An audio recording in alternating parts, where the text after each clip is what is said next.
Mamacita, te necesito. Soy ebrio, that's all the words I know. Tequila from Costa Rica. I gotta tell ya, best friends, you are my fucking best friends. Seriously, it's like the best night ever. This song, I'm really feeling this song. This song, fucking best song ever. What up? It's Friday. It's Jomboy and Jake Radio. It is January something. I don't know. I hate the month of January. Probably my least favorite month. I think I've made that clear, I think. Wow. January fucking sucks, dude. Anyway, Jake's here. It's Friday. We got a bunch of fun stuff. We got a good show lined up. Let's listen to this song. I need a little more to get me going. Soy en frío, that's all the words I know. Pizzas and microwave pizzas. I gotta tell you. I'm good. Jake, how you doing? Morning, Jim. You came in like nuclear Tuesday mode there. Oh, yeah, dude, I'm beat. I went to sleep at 2 a.m. last night. Woke up at, like 8? I don't know. So 6 hours. It's not enough sleep for me.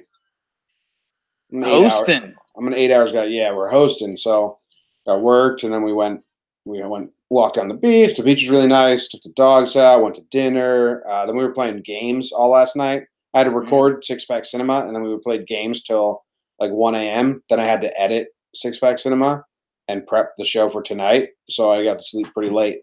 So I'm tired. Hopefully I power through it. Yeah, I'm exhausted. We hope so. But not looking good. I'm going to be honest with you. You look like you got 15 in you. Maybe I fall asleep. You carry the show. Yeah. Per usual, everyone at home saying. That's nice though. Got the fam jam in town. Played 2 new games that I'd never played before. Bananagrams, never played. I just heard of Bananagrams, never played for it. Okay. And then Luke got back from his trip from Peru and brought home this card game version of Monopoly. It's called like Monopoly Deal. And I was skeptical at first, but it's actually a real good fun time. Okay. Regular Monopoly, it's good, but it's not really that fun. I'm not a fan of regular Monopoly. I'll play it. I respect it. But I'm not actually going to sit down and play like a 5-hour game of it. This is like their 15-minute rounds. They're real quick. There's lots of dealing and wheeling and dealing and strategy and stuff. Perfect mix of strategy and fun. Okay. 15 minutes sounds a little tight. Well, I think if you have like 4 people, you can do 1 round in 15 minutes. Okay. What do you mean by tight? Quick or? Yeah, like that. I don't know. I'd like a game to have a little more mustard on that, you know? Yeah, well, it all depends. But I mean, you play like a bunch. Like it's like not just play once. Yeah. And okay. Keep track of who won. I won my first time ever playing. Wow. What about after that? We only played 1 more after that. So you didn't win again? No. Katie's dad won, and he did the craziest move in the world. Okay. I couldn't explain it because you don't know the gameplay, but let me tell you, it was wild. Okay. I believe it. We were highly doubting, laughing at what the mistake he made, and then it turned out to win him a couple of rounds later. You must have felt like a real... No, I didn't. It was. I can't explain. I was going to try and explain it, but it's not worth explaining. How was your? You sound like you sound like a robot right now to me. Let's see if we can talk through this. Something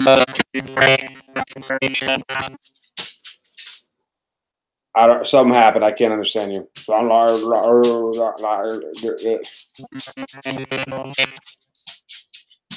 Yeah, I don't know if you sound like a robot for the live viewers. Oh, and now he's gone. I don't know if he sounded like a robot to you guys, but I'll edit in because we have his mic, and in his mic he probably sounded like a normal human. I'm going to edit in right here what he sounded like to me. Okay. Little technology, bud. Nice. You're good. That was funny how you sounded. You should have seen how you sounded. Did I sound like a robot too? No, you sounded very foolish. You sounded like noises that should never be made into a microphone. Well, that's what I was mimicking what you sounded like. I know, babe. Yeah, you were full robot. It was kind of cool. If you talk like that all the time, we think you were a robot. Right. Some people may think you malfunctioned and are a robot. Or you were the only one that got it because it was the technology on your end. So then you sounded ridiculous because you came back just saying gibberish. Yeah, but I said I'm going to play. I already told them. When they're listening right now, they've already heard what I was listening to because it was so worth it. Okay. Yeah. You got anything? How was your day? I don't know, man. Oh, dude, I got tortured. I went to the dentist again, and they just pulled a prank on me. It was Truman Show. It was they messed up the script to this episode of Jake's Truman Show. Oh, I thought they prescribed you something and like messed it up. Oh, no. I went in. I did a very normal dentist routine, the deep cleaning. If you don't like maintain your teeth well enough, they go in there, they go ham and just tear it up. And normally there's 2 of those. They do one side of the mouth, the other side of the mouth. It's like 2 hours each. So they did the first side. And I was like, fantastic, everything I had signed up for that day. The technician asked a lot of questions about my job and stuff, and I was like, yeah, I'm asking the same questions, man. And then so we finish up. It was, a nice 2 hours. Found out they were going to Rocky spring training, so we did some spring training talk. Arizona. And then they walked me out to the front of the door, and they said, "You're good to leave." And then right as I got to the front of the door, they said, "Okay, we're ready for him in the next room." So they brought me back in and did a whole nother procedure, not related to the teeth cleaning. What was this one? Do you know? So I basically had 2 2-hour back-to-back dental appointments. And the second one came out of left field. They started talking about fillings and stuff. I was like, I didn't even know I needed any of this. And they're like, yeah, it'll be fine. Don't worry about it. And I was like, yeah, why am I even worrying about having a second dentist appointment back to back right now? Why would I worry about that? Why would anyone worry about that? So then, yeah, I buckled up again, and you know what? Again, I think they printed like 2 separate, like when they were doing Jake's version of the Truman Show for yesterday. Yep. They were like, "Oh, should we have him come into the dentist and it would just do like a regular cleaning today?" And then another writer was like, "I think we should come in and have him do like the fillings thing. I think that'll be good." And then they thought they agreed on something, but they didn't. So they put both pages in. So then they just doubled down and did both. So I mean, like, it's like a 4-hour dentist appointment. This doesn't happen to people. Yeah, only like if you have like a root canal or something major. Should you be there for 4 hours? No, we did 2 C+ level dental appointments, and show me your teeth. Are they the cleanest they've ever been? Not really. I don't know. They're okay. I mean, look, do they feel good? Do you feel like you got gaps between your teeth? That's what I always feel like. This from where I was feeling yesterday at like 6 to now. I'm very happy with that. But I mean, they were doing wild stuff, dude.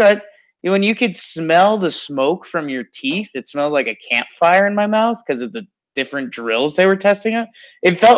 For a little bit, it felt like a Home Depot demo day where like the civilians can come in and just test all the different tools. Maybe did you have a crowd? Maybe they brought like all the assistants in and were like, all right, we'll show you everything we can do on this one dude. Like I'm thinking they got like a new batch of tools and they were like, we need someone dumb enough to sit in the chair for another 2 hours to just test all the different weapons on teeth. Like they found their guy. At one point, they were just wedging stuff in between my teeth. I don't think that was a study on anything. I think that was just the point. They were like they did maybe one of their seeing if you were alive.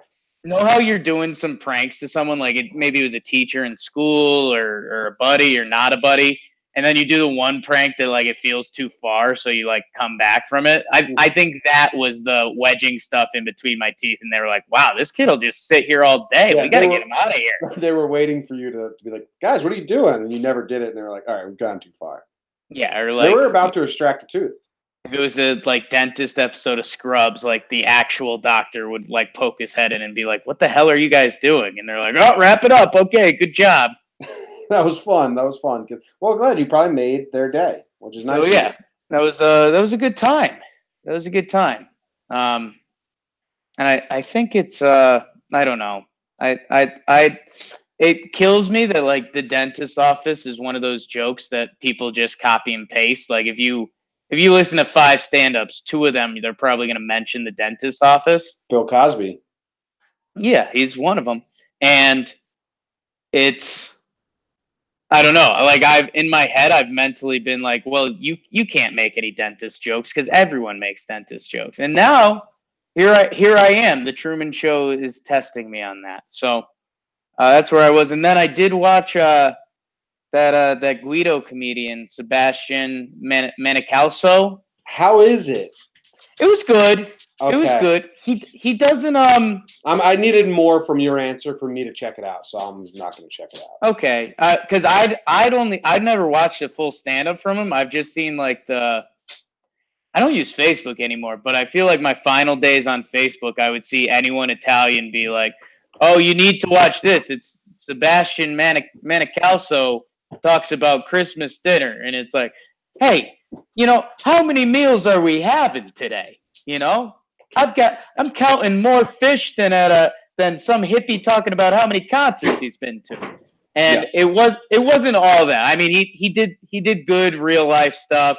He obviously plays the Italian card a little bit, which gets him some popular. There's a couple. There's one that got me. Jakey reveal comedians. That's a new segment on this show. He did one that tell their jokes. He did, yeah. He did one that got me good. He's talking about parenting now, and obviously like different from his parents, blah blah blah, that whole spiel. And he was talking about there was a car repair joke that was good. I won't do that one. The one that just hit home for me, he was talking about like if a kid rides a bicycle home now and they like hit a nail, like you're supposed to be like, oh well, accidents happen, and the fact that you're okay is okay, and the tire can be replaced and we'll take care of it. And he goes, no, if I brought home my bike with a nail in the tire and it was popped, my dad saying, go, oh, it looks like you're walking this summer, huh, buddy? And it's like, yeah, that was the house I grew up in. So that was a little relatable for me, but no, it was solid. Yeah. I hear you. I need, like, I'm not a stand-up guy. Like, I don't just watch any stand-up. Right. So I need rave reviews before I check it out. And he looks too shticky for me. He looks like he's laying on one thing too thick. Yeah, he's definitely trying to come away from that, and I think that's why he's getting more popular. He's like looked at as one of the bigger names in comedy now. But the Italian jokes are definitely his crutch. But that's fine. That's fine. Let's go into the news.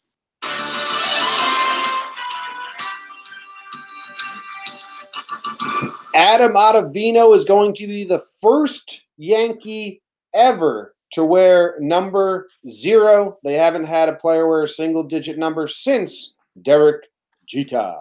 So that's cool, I guess. I don't think it's cool. I think if you wear number 0, you're kind of a lame-o. The New Jersey Institute of Technology gets its 9th road win, Jake. They stymied Stetson in the second half. They beat him 82-59. Some cheater on Bryant buried the go-ahead three-pointer with 9 seconds left. Then another cheater on Bryant solidified the win over CCSU by blocking a shot with only a second to go. Hunterdon Central Wrestling wins top 10 showdown where no team has ever won before. I think they hosted it at a brand new site. And the Jets, Jalen Adams, tackled the Patriots mascot at the Pro Bowl to give the crowd some entertainment. Jets versus Pats, he tackled the Patriots mascot. All in good fun, Well, no, not for the chump who's in the mascot costume because he got sent to the hospital because maybe it's not a good idea when you're a grown NFL athlete to tackle a guy whose only chance at being on a football field is to dress up in a clown suit. Maybe not the best idea to tackle him full force. So that's something that happened.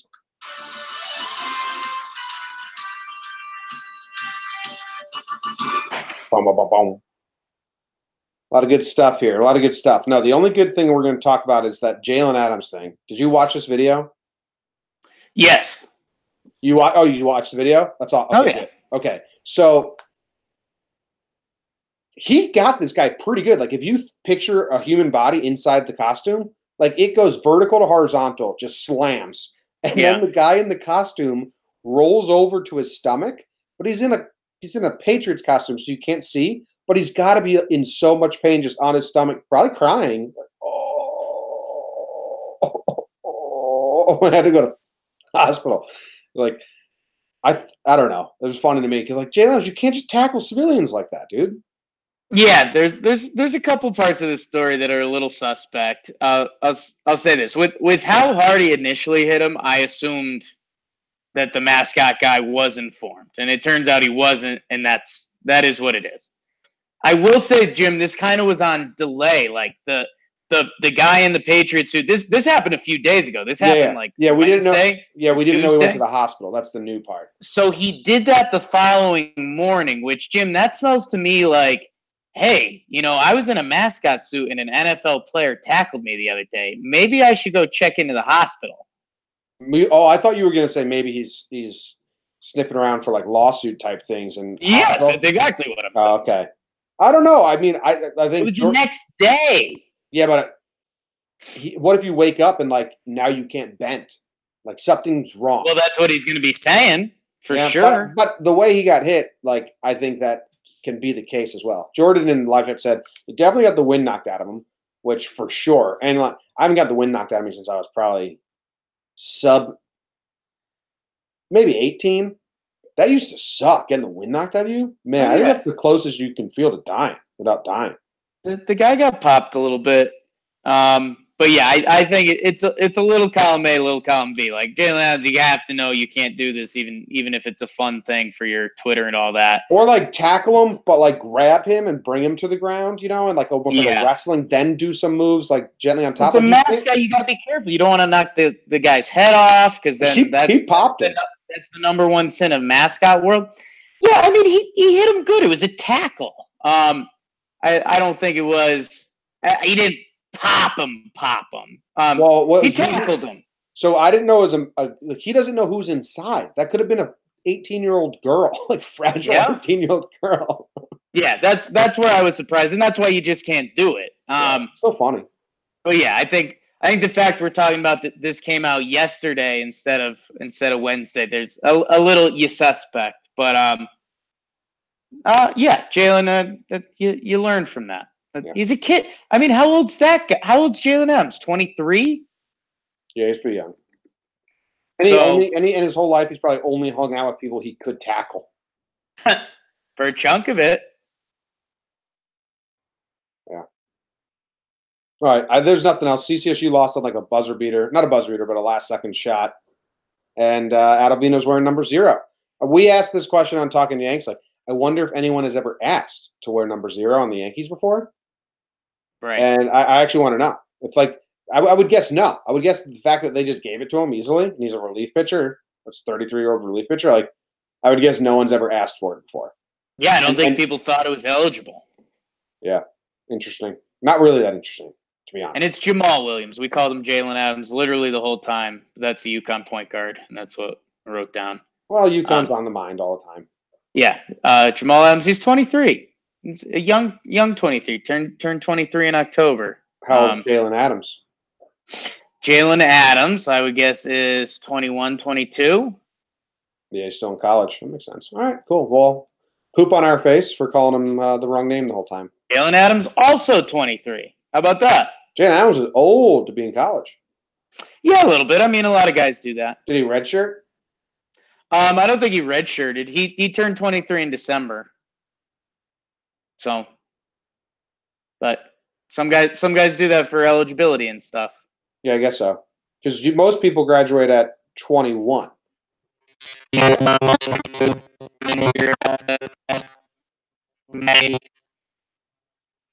Do whatever you did to fix the full robot last time.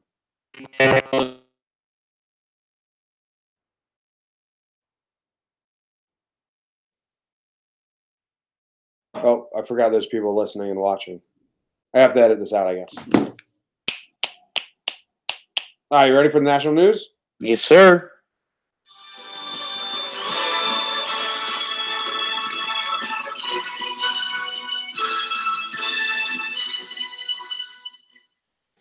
Ten-year-old kid wins science fair by proving Tom Brady is a cheater. Kid, we are already knew, buddy.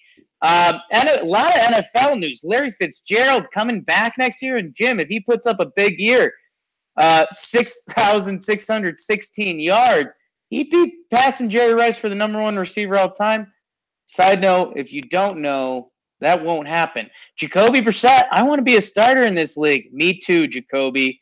Me too. The Baltimore Ravens have reached a 4-year extension with John Harbaugh. Everyone loves a Harbaugh, brother, Jim.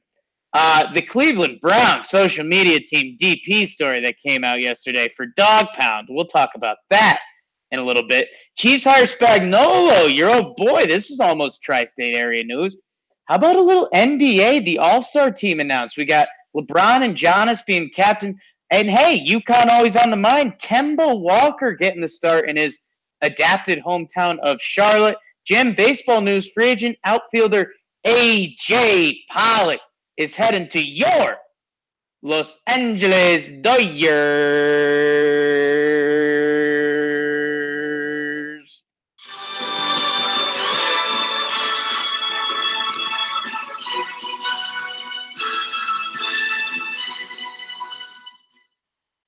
Can't believe you're so dismissive of Larry Fitzgerald getting 6,616 yards in his 16th career.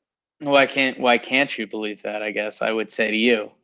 I mean, I don't know. Plays 16 games a year. So 6,000 divided by 16 is probably some number. It's like 420-something yards a game, I believe. Yeah, it would be his best. It would be his best season by about 5,000 yards. Yeah, it's not a real thing, but it did circle Reddit. And yeah, I think the bigger thing there is like Larry Fitz is beloved. He's done a lot of great stuff in football. He's got like a little kid story. He used to be on the sidelines. I think he was at Minnesota Viking games, and he was like before we started using the dog to go get the kickoff thing. Like we used to use little kids, so he used to do that. I don't think he was that little. I think he while he was in high school, he was the ball boy and practicing with them, which was awesome. Well, yeah, it was like an evolution. He worked his way up to there. But that's cool. And then yeah, I don't know. It's a classic. You live too long, you become the villain, and that's kind of where it's at. Like he's not ring chasing. He's like a big part of the Arizona community.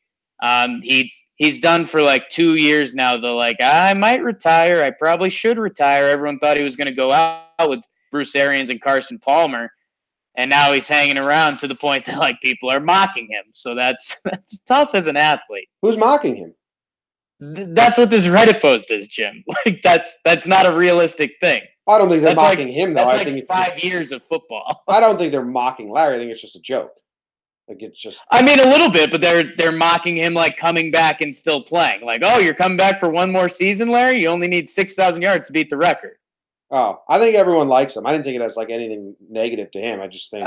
They've been doing like Part of My Take, and a lot of those guys have been doing a lot of Larry Fitzgerald jokes. I think this is on the board there.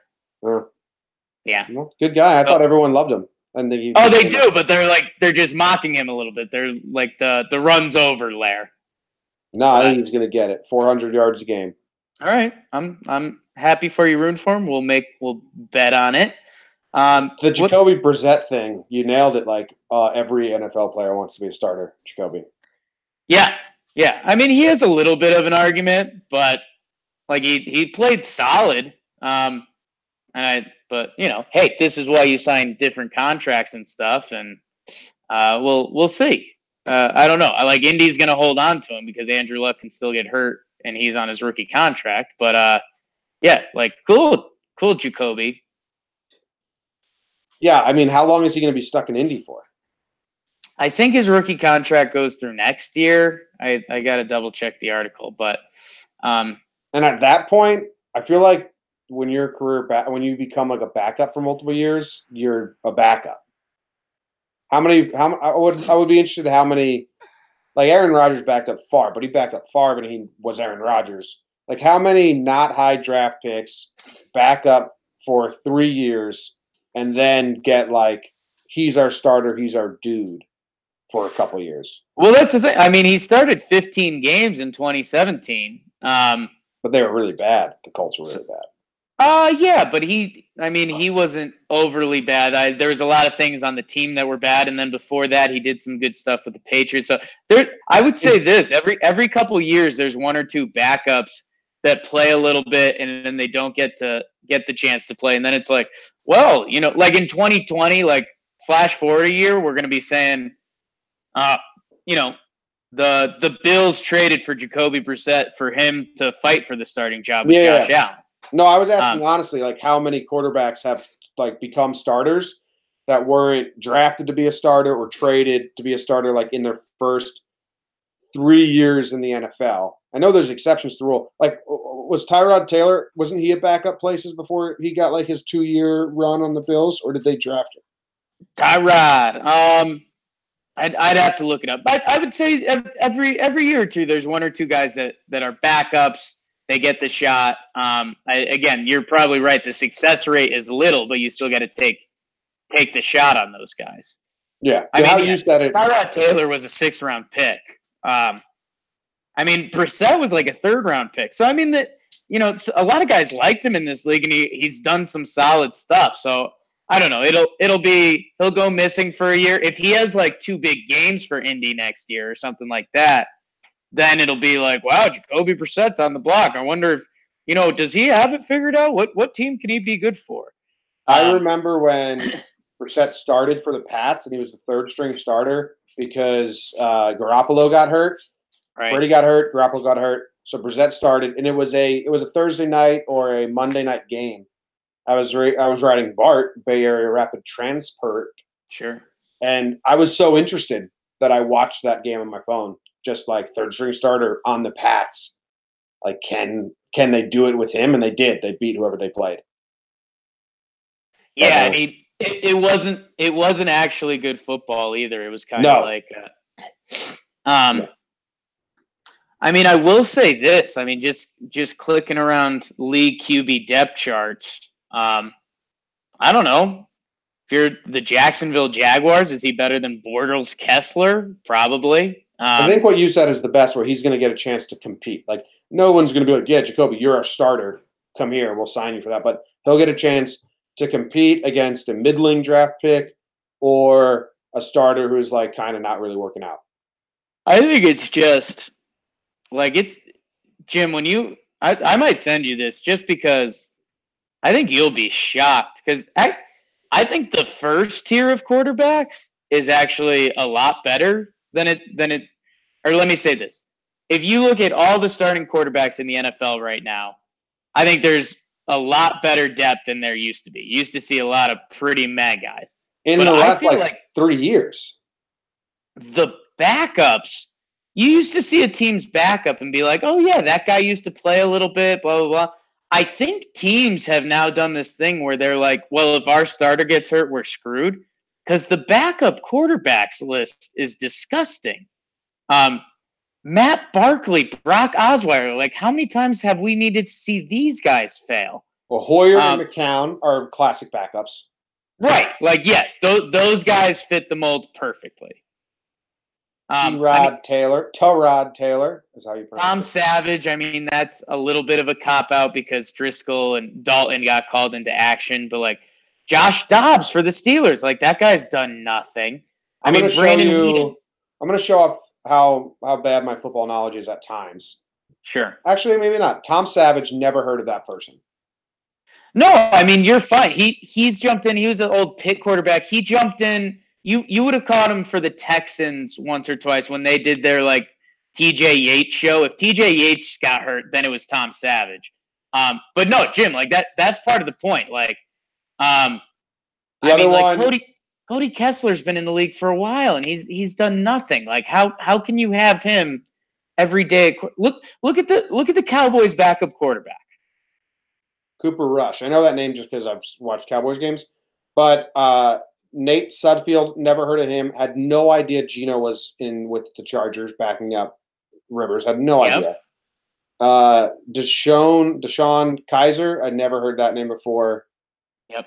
And then that's all. I actually know the rest of them. Mike Glennon, Tampa Bay. Awesome. Just throwing it bombs all the time. Sean Mannion, for the Rams. I don't know who that is. Yeah, I mean, I'm just saying, like, how many of these guys could you say could come in and confidently, like, give your team a chance to win a football game? Because that used to be the barometer for NFL just the teams. Vets. If you have a good team, just like the vets, like McCown, Hoyer, Flacco, just those guys who, like, you can trust them to not screw it up. Like, if they're, like, older and savvy, like, hey, just don't throw the ball away. Yeah, and that's it's just shocking how few of those guys. So I feel like Jacoby's saying what you're saying. He's like, man, I gotta stop being a backup before it turns out I'm Brandon Leading. Yeah. Yes, that's basically what I'm saying. Like he's got to get out quick.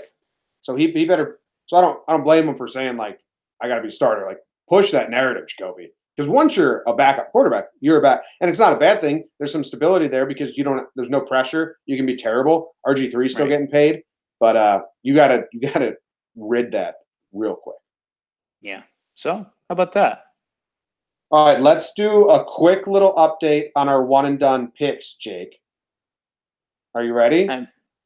Jim, I don't want to bury the lead here, but you want to pause the golf music? Yeah. You're gonna pause the golf music after all that? It was already rolling for like 30 seconds. I thought your burying the lead was going to be about the golf, so I kept it going. But then it sounded like you paused because I did the music, so I fucked up. So now I'm apologizing. You're missing what this show should be all encompassing is the Cleveland Browns. Yeah. That's totally my bad. This Cleveland Browns literally story. Sports meeting a ridiculous story, and here it is. The Browns are idiots. ESPN did a deep dive insider article into the Cleveland Browns and just the mayhem that was Hugh Jackson, Jimmy Haslam, leading up to Baker Mayfield and now. But I mean, the story that came out yesterday was that they were doing, like, the social media team was in this, like, big, like, wide open projection area in the Browns facility. And they were talking about some of the Browns hashtags and stuff. And the Browns, some of their fans like to hashtag DP for Dog Pound because that's the nickname of their stadium where the fans hang out, et cetera, et cetera. DP also has another meaning. If you want to scour the internet for that today, knock yourself off. Double penetration. Okay. And it was projecting, like, through the Cleveland Browns facility for like 20 minutes, they said.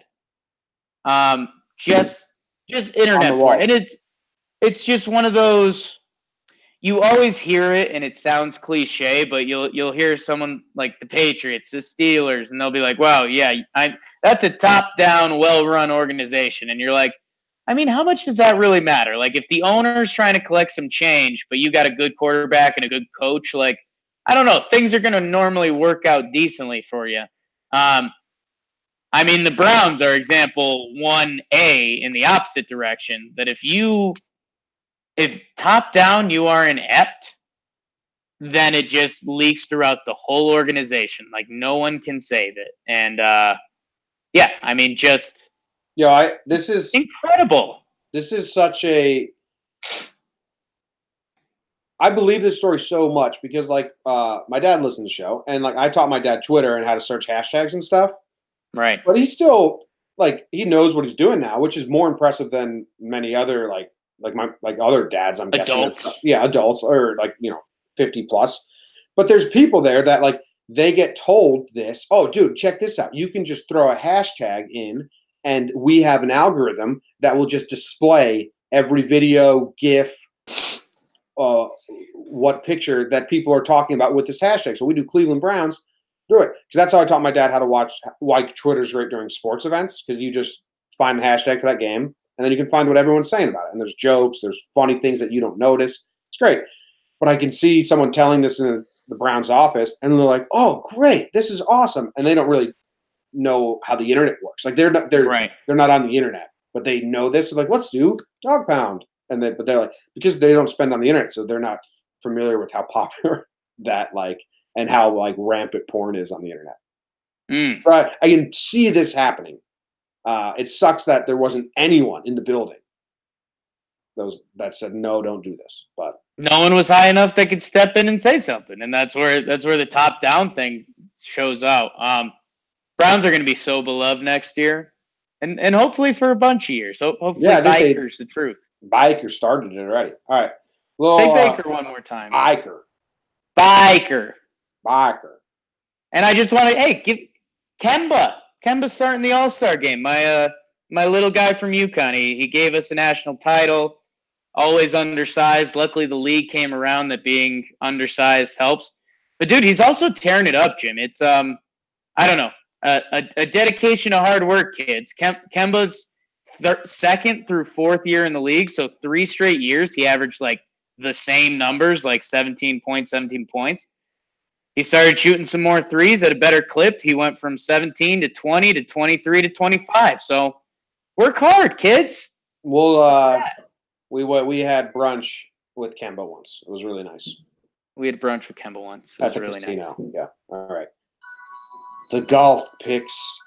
After day 1, Jake's pick, Brandon Snedeker, is 4 under on the day, tied for 27th place. And Jomboy's pick, something, a first name and the last name can't lay, couldn't lay in a putt in his first couple of holes, and he is +2 after day 1, in tied for 133rd place. And that's your golf update. Some other people had Cantlay in the thing. I think one other person had Cantlay. Someone else had Snedeker in the group. Yeah, we got a couple Snedekers. We got some Leishman, some Fanaus. Cantlay got screwed, man. He had to start on the back 9, which he is a dude of rhythm. He's like Mike Messina. Like, don't mess with my vibe. Don't mess with my juju. Don't mess with my routine. He's a scientific golfer. They started him on the back 9. He went bogey, double bogey, and then a bogey later on. Then when they put him on the first 9, he was like, okay, it's a brand new day. It's a brand new day. Zenned out. He got 2 birdies to go get it down from 4 over to 2 over. You're going through last place Patrick Cantlay's full round right now? Is that what we're doing? Yeah, and then he parred out, Jake. So I'm saying he's fine. He regrouped, he recovered. And today, he's going to have a great day. He's probably going to finish 1 under, make the cut, and then you don't even want to be next to him Saturday, Sunday. Jim, I've got one thing that I think if you if you let me go right after, you'd have even more ammo for that fire. So this is a funky event in that they actually play two different courses. Yeah, and the winner for the last couple of years has always started on the South course, I think, or one of the courses. So Cantlay was on the tough course. So you just say today he's coming in on the easy course. He's going to light it up. Yeah, I know. Well, I would open with that instead of going through. He finished with a lot of pars. He was on the tough course and the back 9 of the tough course. Oh, I know it, sister. Yeah. So I was going to get the league up, but we'll do it Monday. We'll do a little recap. We can't spend too much time on this, but it is a fun thing that people are doing with us. And I think if you missed out on today, you can still join for next weekend, right? Yeah, and we got 35 people in the league right now, which is pretty fun. And yeah, whoever wins, we'll get you something. Jimmy will probably get you an ugly picture of me or something. No, we're going to make a shirt. Tiger Woods in there, Gary Woodland. You're going to get a fun novelty shirt. Novelty shirt. Of a Jomboy and Jake radio shirt. All right, let's. Where's my button? The other story, dude, that I wanted to talk about with the Browns that came out in that long article was that Hugh Jackson got fired. And after getting fired, he was so mad about being fired, he told the GM, "Get the fuck out of my office." Yeah. And the GM's like, "Get the net." You just got fired. Yeah, no, I'm firing you, sir. Yeah. Because you're so bad. Yeah. It's my favorite Wayne's World scene. I lost you 2 months ago. Are you mental? We broke up. Get the net. Hugh, it's not your office anymore. Made me laugh. Yeah. There's the halftime, Jake. How you doing? I'm doing all right. I mean, after you can imagine, after my dental fiasco yesterday, like my day was done. Like it's not like, oh, should I watch this game or should I? No, do I want to get a quick workout in? Like, no. When you do a double dentist appointment, you're done. So I called it pretty early. I got decent night's sleep. In comparison to normal, so I'm starting to feel that energy a little bit. Got the hunger kicking in my tummy. And yeah, I guess, am I getting excited for the weekend? Are you getting excited for the weekend? Kinda. I like doing 9 to 5 to the weekends. We have like I have 2 more months where I don't have to work weekends really. So that's exciting. Today we're Right. going, like after I edit this and get some clips ready, we're going to Red Bank and then we're going to Asbury Park. So I got a full day ahead of me. So What's the first place? Red Bank? Red Bank. It's where my sister Elizabeth was born. Red Bank Hospital. Red Bank, so it's a town. Yeah, the bank of the Navasink River. There's a big bank there with not like a bank with money, a bank of water. Nice. It's a cute little downtown, and then we're going to Asbury Park, which you know of, to do some fun stuff. So yeah, I got a fun weekend ahead of me. That's about Nice. it. We got some fun stories here, so let's just end this halftime and go into it. Ooh, sounded loud. I read the news today, oh boy, and though the news was rather sad, well, I just had to laugh. I know it's 6 o'clock. Time for the news. Senate has proposed. Nailed it. Gusto. Fucking loser, Jimmy. Senate has proposed a bill that will ban dwarf tossing at bars in Washington state. 2019, and dwarf tossing is out. A 34-year-old man wrecked his home with an axe and his car with an axe after he thought his wife damaged his action figures. A teen exposed a teacher that he was sleeping with after she refused to pay $140 worth of blackmail. Those teacher salaries sure will get you. Period parties are becoming a smash hit. Young girls, hope I get invited to one day. A bomb squad came to examine a suspicious package near the Nebraska Capitol to find it was a bird in a box. A Detroit family was kicked off a flight from Miami for having terrible body odor. They say it was because they were Jewish. And Johnsonville sausage may have rubber inside, which isn't food, so it's a bad thing. I read the news today, oh boy. Some good stories here. This has been a good week for weird news. Pretty good week for weird news. Where do you want to start? I want to hit the body odor one quick. Okay. Well, I have just the thing for you. Okay. I have the audio of the man who got interviewed. Okay. And I have so many takes on this. So you tell me what your general thoughts are before I hit you with the hard, or do you want the hard-hitting facts of it first? You go. You're the orchestra leader, kid. Okay, so here's the audio of this guy who got called out. Him, his wife, and his 19-month daughter, they kicked him off the plane. They said they were too smelly to fly. They are Jewish. So they're saying it was because they're racial. There's a really funny aspect. I'm going to play an audio clip of the guy talking about it. And it's just so funny because he's like, they said we were smelly. So we got body odor. We had to get off the plane. Embarrassed us in front of everyone. And then there's a clip where he's recording a security guard on his cell phone. And he's like, what is this? Is crazy. This is terrible. Blah, blah. And he goes, they said we don't have odor. And the security guard just kind of like rolls his eyes like, okay. And he goes, don't do that. Don't make that face. We don't have odor. This is not because of that. This is because of religious reasons. And the security guard goes, so you said it was religious reasons is why you can't shower? The guy's like, no, we shower every day. But real good retort by the security guard. It wasn't because of the odor. It's because of religious reasons. Oh, you don't shower for religious reasons? Stuff. So I'm gonna play the audio. Less than 2 minutes after we sit down, somebody from the airlines, I don't know if it was a fighter, comes and goes, "There's an emergency. You guys have to come off the plane." He said there were people on the plane complaining that you have BO. Our crew members smelled it and our pilot smelled it. And when the pilot says we can't let you fly in this plane because the BO is too bad, you have to calm down. I have to calm down. I have 8 children at home, and there's a religious reason for some reason that they're kicking me off the plane. We don't have odor, okay? Nobody here has odor. Oh, stop. Give me that. Oh, stop. Okay. Now, you told me for religious reasons you don't shower? Is that what you said? No, I did. I shower they're going around pushing their nose. They're like, oh, it smells it. And those were the managers. I asked if there anybody on top of them. And they're going, no, we're the managers. And that's what they were doing. They were embarrassing us in front of everybody. So, yeah, this guy, dude, this sucks because let me tell you something, Jake, right now. These guys smell, so it wasn't religious reason. It was a smelly dude. And he doesn't know he smells. And there's nothing sadder than that. Because you're always the last to smell your own scent. But I have something to say. I feel like society is at its nicest and whole and most like self-contained on airplanes. Everyone. I got to stop you there. To a degree. Once it crosses the line, everything falls apart.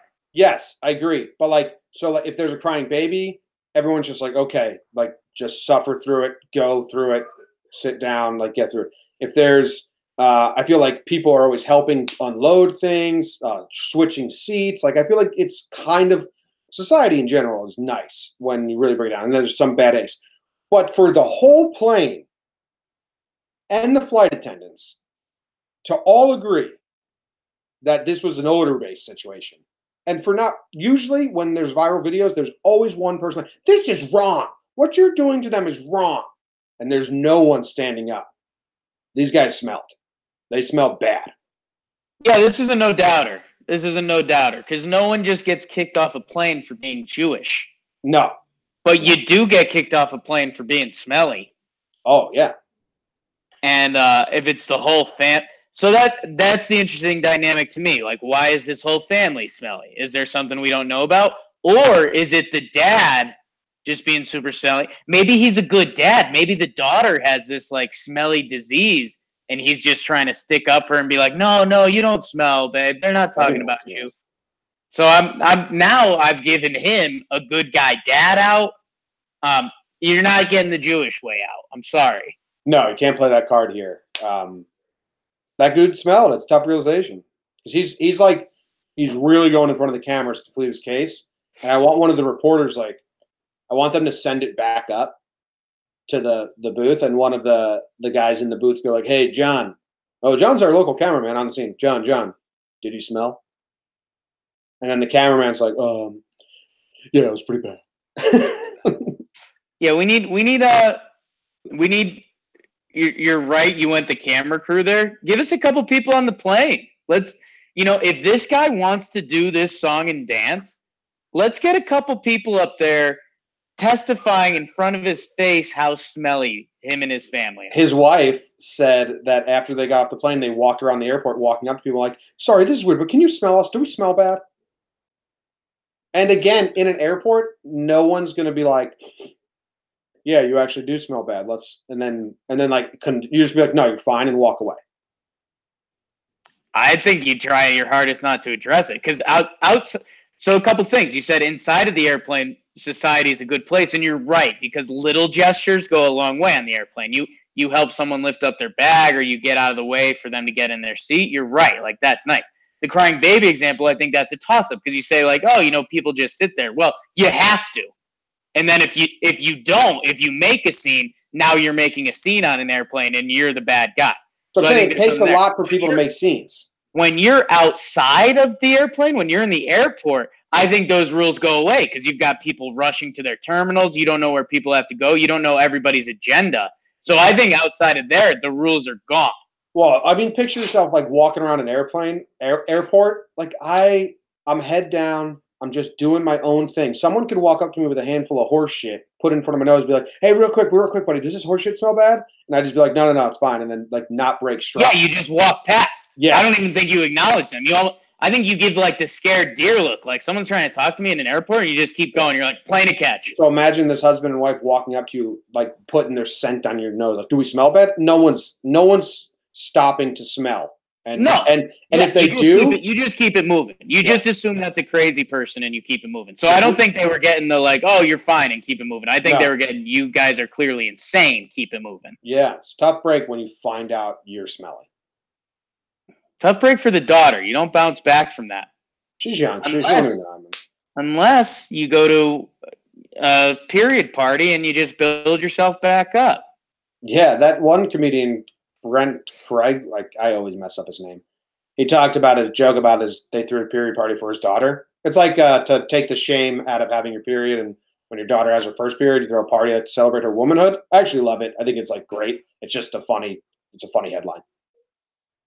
It's really good. The other one I want to talk about is this man, 34 years old, wrecked his car with an axe, because he thought his wife damaged his action figure collection. And I'm going to strike a serious tone here, Jake. Okay. If she wrecked his action figure collection, then yeah, he can wreck her prized possessions. Say she loves her car. He loves his action figure collection. I don't care that what he loves is weird, and you might make fun of it. She knows that's what he loves. And she probably knew to hurt him where it hurts most. She goes after the action figures. And if his retaliation is to hurt what she loves most and it's her car, that's fair game. All's fair in love and basketball. Jim, she didn't. I think she didn't damage. He just thought she damaged them. So he got arrested. We've got a couple interesting dynamics here. We've got the 46-year-old wife and the 34-year-old husband. Mm-hmm. So we've got a 12-year younger hubby. Mm-hmm. Probably 22 and like 34 when they got married, and he was like, yeah, got me. And she was like, yeah, got me. And then the age, as you grow, the age gap starts going. You're like, oh, this kind of sucks now. That's what I was going to say. I think this is the first part. I think this was their first time where the age gap was really affecting their relationship. And so she was like, I'm going to take a small blow at one of the action figures. Like, no, she said something about the action figures. It looks like he was drinking, so he had a little too much booze. So she said something over the line about his action figures, and he snapped.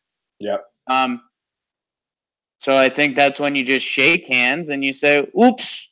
I only drink out of one. Another kid to get through it. I only drink out of one kind of cup, Burger King cup, since I was 7 years old. I'm a weirdo. I didn't really realize how bizarre this was until we had to explain it to a guest at Christmas because my dad got me to for Christmas, and I was really excited. 1994, Burger King cups. They came with Happy Meals. Only cup I've drank out of for like in my own house. That's what I use. And, like if Katie really wanted to she wanted to like be mean, she would smash my Burger King cups. Right. And then I don't know what I'd have to go find something she loved. But that would be like a 30-year-old man upset because his wife smashed his Burger King cups. And I'm going to be like, ha, ha, ha, what a loser. You don't know how much I depend on these cups and love them. So I'm not going to knock this guy for getting mad that she smashed his action figures. Problem was she didn't smash the action figures. He just thought she did. Right. Right. The booze, man. The booze. Bomb squad examines suspicious package near Nebraska Capitol. Finds bird in a box. I read this story.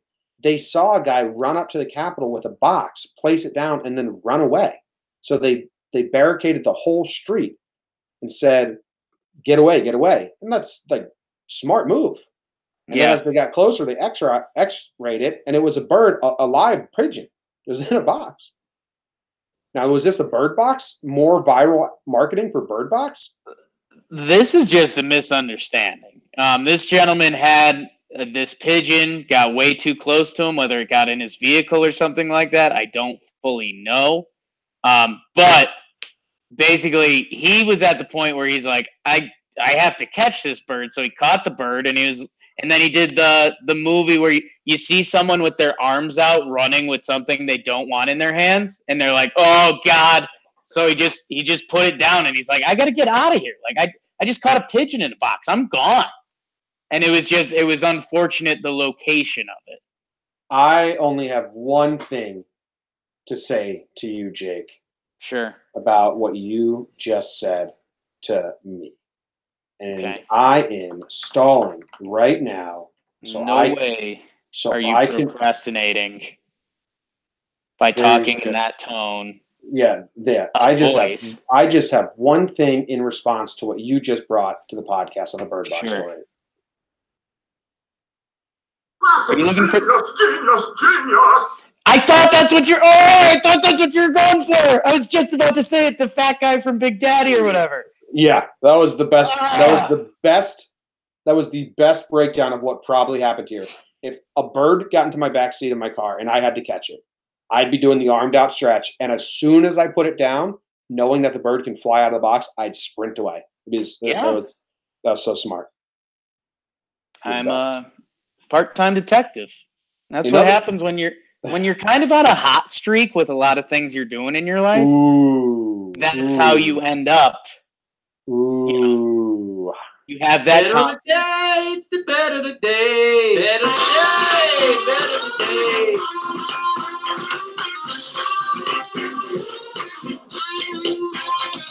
He's on a hot streak, another 1-in-a-row streak for Jake. Most importantly, he does not have to do an episode in a full accent next week. He's 2-2 on the week, coming off his 0-5 week last year. His total record is now 5-7, I believe, while I am sitting at 6-6. I'm 1 for my last 5. Jake is 2 for his last 5. Yeah, Jim, we got to talk, bud. Because you are freezing cold. Have I got a win this week? In the past, what, 7 days, I'm hotter than you, and you've been all over me. You're so cold. You're in a pit. You're in the pit, buddy. I said this yesterday. I had a lot of pressure. You're living in the pit. I'm living in the pit, Parks and Rec. I'm 2 for my last 3. Okay, enjoy the free money, people. Bet the tax return. You are 2 for your last 3. What do you got for us today? Well, Jim, I wanted to see what kind of blood you had going today. Blue. See if you wanted to go double or nothing. With the accent? With the accent. I don't know if double or nothing. I guess you'd have to oppose me. And then if you agree with me, that could end up with us doing a double accent show, and I don't think the people want that. I got to know your bet. No, I think accent's off, man. We can't just give people. We can't just give people what they wanted. It runs over 1-4, 4-1 every week. Yeah. Until it happens. Mm-hmm. Okay. I don't know my record on this week though. Am I 0 for 4? I think you're 1 for 3. 1-3, 1 Wait, 4. That means I still have a chance to get you. No. It was on your picks. Yeah, but that was the reverse bet. I said if you go. No. It was if. I get you do an accent. No, I won. They were all on your picks. I won if you went 1-4. You won if you went 4-1. Totally right, but I thought I'd get you. Well, Jim, you gotta know where the action is. You gotta know when to fold. And I'm talking NFL Pro Bowl. No, I didn't look that stuff up. That's the real sick stuff. I mean, I'm just so excited. I want to do one tonight. Yeah, I think Friday has to be Friday. Friday's gotta be Friday. Bet of the day has to be bet of the day. Look at my arms right now. Jim, and where am I hot? Big Ten. Big Ten, more specifically. Big Ten basketball. My Michigan teams are hot, Jim. And who's rolling it out tonight? You know what's fucked? You know what's fucked? I shouldn't have interrupted you. Mitch, I picked Iowa. Oh, thought I was supporting Mitch. No being in heaven. And then he came back to bet the farm on Michigan State. Yeah. He's an Iowa fan, right? Yep. If I had known Iowa fans were down on Iowa, that's intel I should have had. This is what I'm trying to tell you, Jim. And you poo-pooed this theory, but when I was cold, like as cold as you are right now, I know that's kind of impossible. But anything I was going to say, you were going to look at the other side. The Minnesota bet was the perfect example. You're like, oh, Minnesota has done this. Minnesota has done that. I mean, it was just because I bet on them. So you need to free your mind of Jakey demons. Because I know I'm swimming laps in your head right now, but you need to know this. Michigan -4 at Indiana is like free money. You're walking down the sidewalk. What's the actual name of the Big Ten? Why doesn't it come up on ESPN? What are you looking up? It offers me A10, ACC, ASUN, American East, American, Big 12, Big East, Big Sky. They just don't have it on ESPN. Have they banned you because the league is just scared of how poor you're betting? It's pissing me off. Anyway, Michigan and Indiana. Give us it. I won't interrupt you.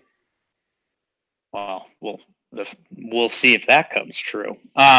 Jim, Michigan is going to Indiana, a team that's Indiana's been trying to be fringe top 25. Got a guy, Romeo Langford. You might see him in the draft next year. Jim, I just think -4 is disrespectful to this Michigan team that's got one loss. And they've, Minnesota I knew was going to play them tight, and that was their scare. Like, whoa, we're at home. Minnesota gave us a game. Now they know we got to go on the road. We're going to turn it up against the Hoosiers. Because you go into Indiana knowing it's going to be a game. It's a historical arena, but they're just a much better team this year. So, Jim, Michigan probably ends up winning by 9, 10, 11. Spread's only 5. Hammer the Wolves. Why is the spread only 5, Jake? What do they know? And that's the other question. And I love that's the way you need to be thinking, Jim.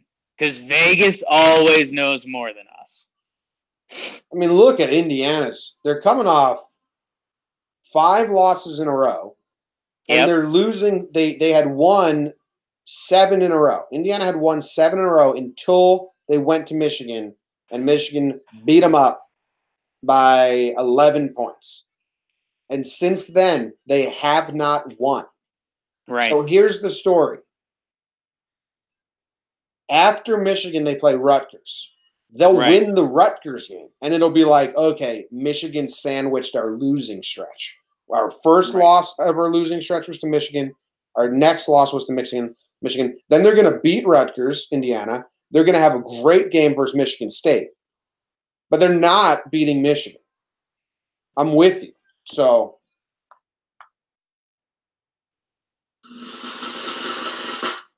Jake is stupid, but he's smart.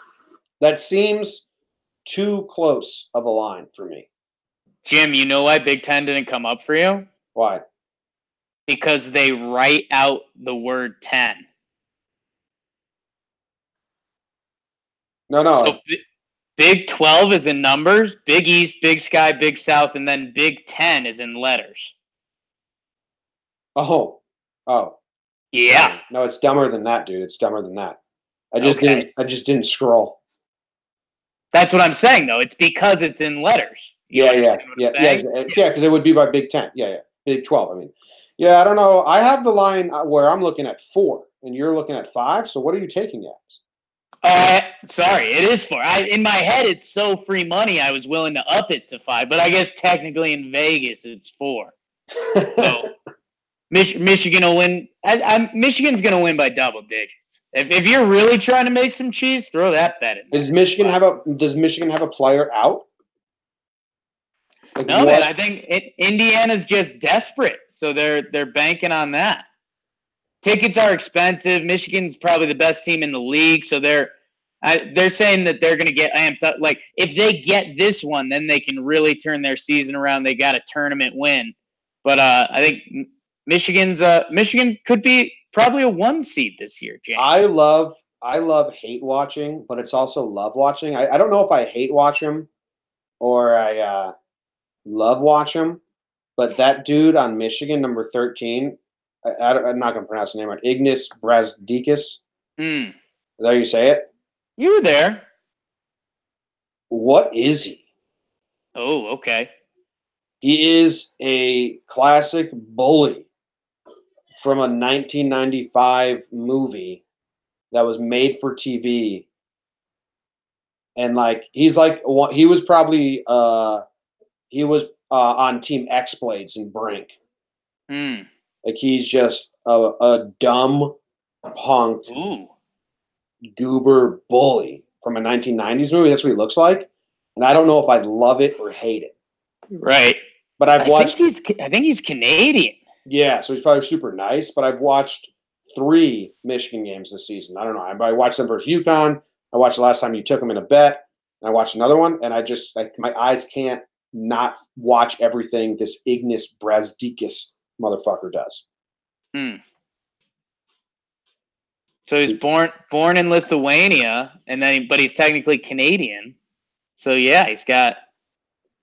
I don't know. Get him on the Knicks. Porzingis needs more Lithuanian friends on the Knicks. So how is Lithuania like Zingis got swagger? Right. He shouldn't have it. He shouldn't have it. Why?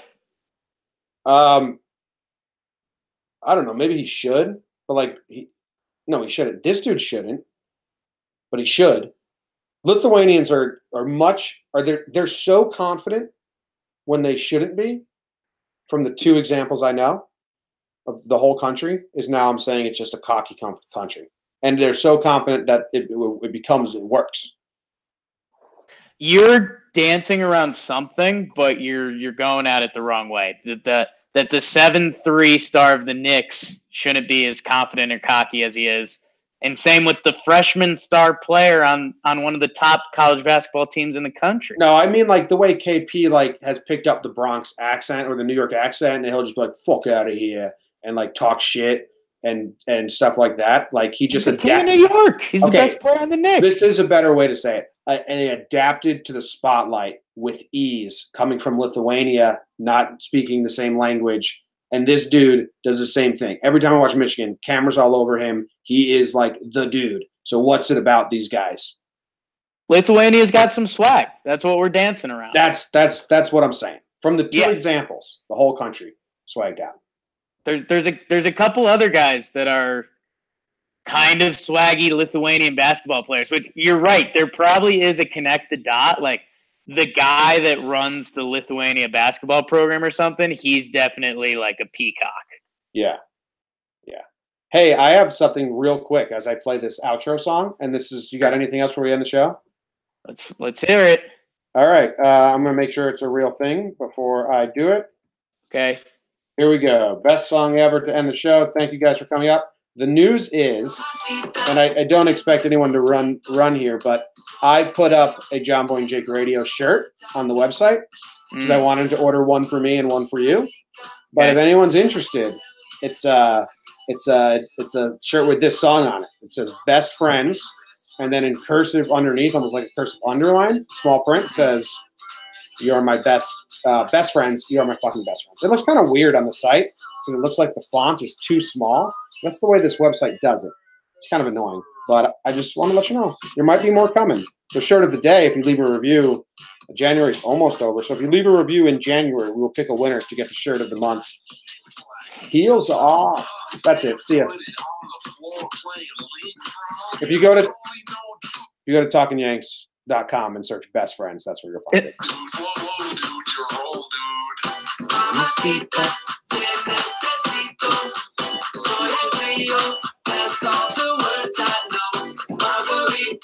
Have a good weekend, dudes.